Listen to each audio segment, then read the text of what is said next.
عزیزان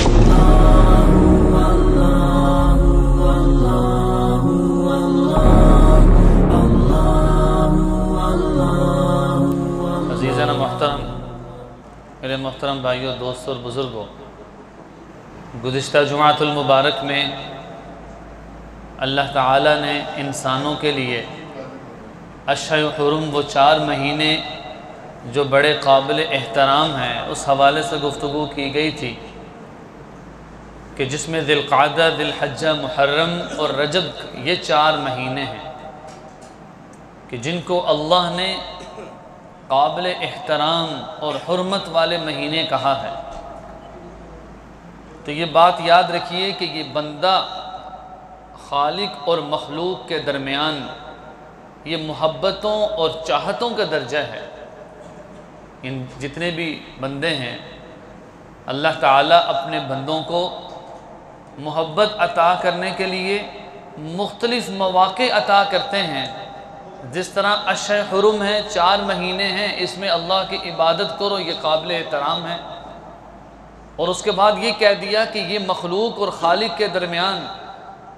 ایک تعلق ہوتا ہے، ایک محبت کا تقاضا ہے۔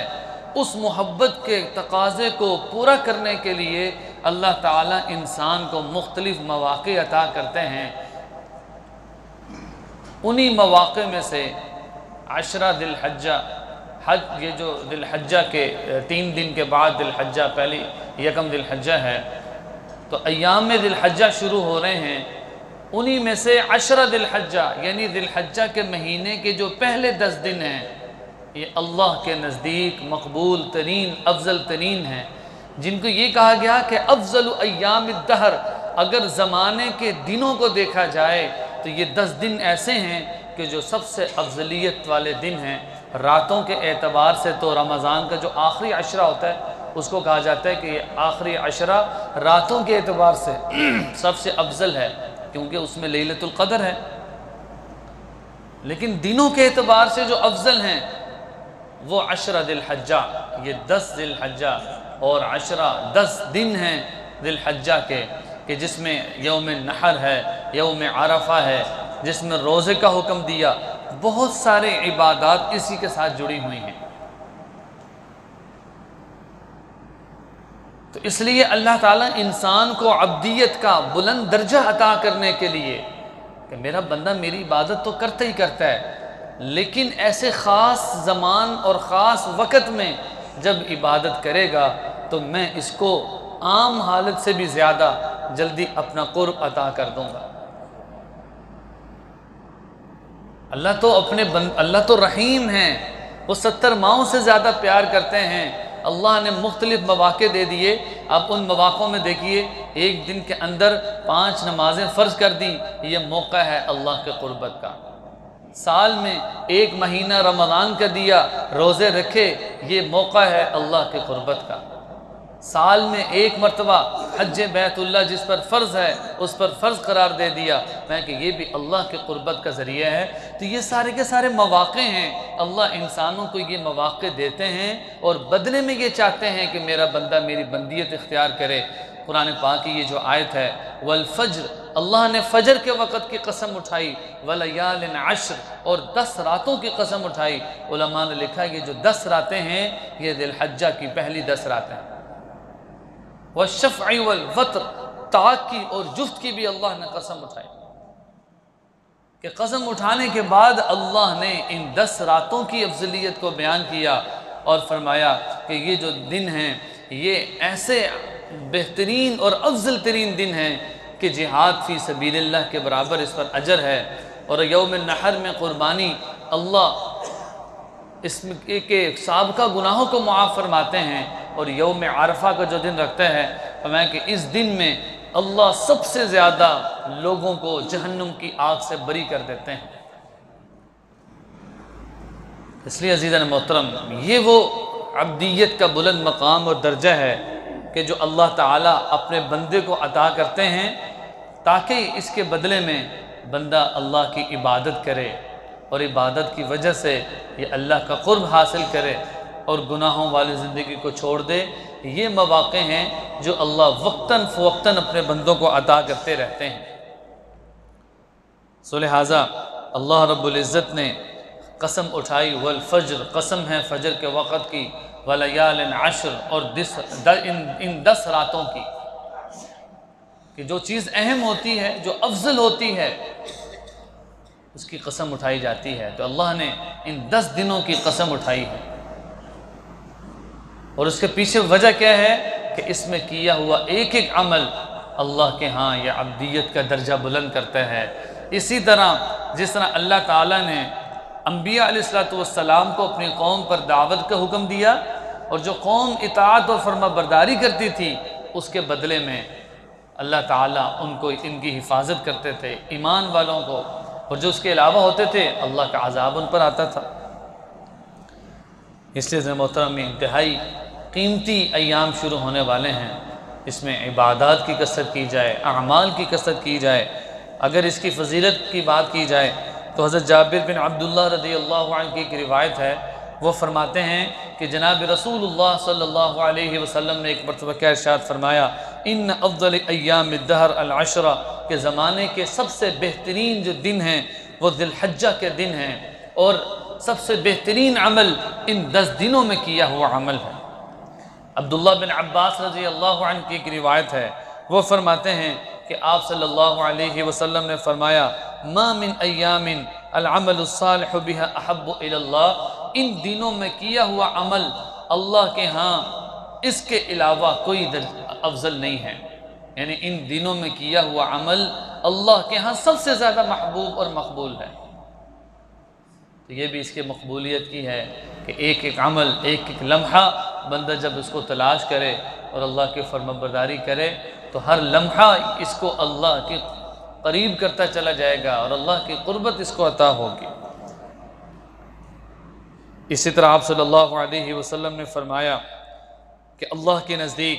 ان 10 دنوں میں کوئی عمل بھی اللہ کو زیادہ محبوب نہیں۔ جب یہ بات صحابہ رضوان اللہ اجمعین نے سنی تو فوراً سوال کیا کہ یا رسول اللہ کیا جہاد فی سبیل اللہ بھی نہیں ہے؟ آپ صلی اللہ علیہ وسلم نے فرمایا ہاں، جو اللہ کے راستے میں مال و جان کے ساتھ جہاد کرے اور وہ اپنے گھر واپس نہ لوٹے، یعنی شہید ہو جائے، وہ تو افضل ہے، اس کے علاوہ جتنے اعمال ہیں ان میں یہ سب سے افضل ہے۔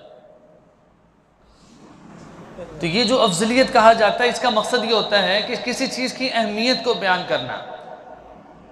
جب بھی کسی بندے کے اندر کسی عمل کا شوق پیدا کرنا ہو تو اس کی فضیلت کو بیان کیا جاتا ہے، اس کی اہمیت کو بیان کیا جاتا ہے، تاکہ نہ چاہتے ہوئے بھی جب اس کے سامنے یہ ہو اللہ مجھے اس عمل پر یہ دیں گے، اللہ اس عمل پر یہ دیں گے، تو پھر انسان کھینچا چلا جاتا ہے اور وہ اپنے خالق اور مخلوق کے درمیان جو عبدیت کا درجہ ہے اس کو بروئے کار لاتے ہوئے اس پر محنت کرتا ہے اور اللہ سے اپنے آپ کو قبول کرواتا ہے۔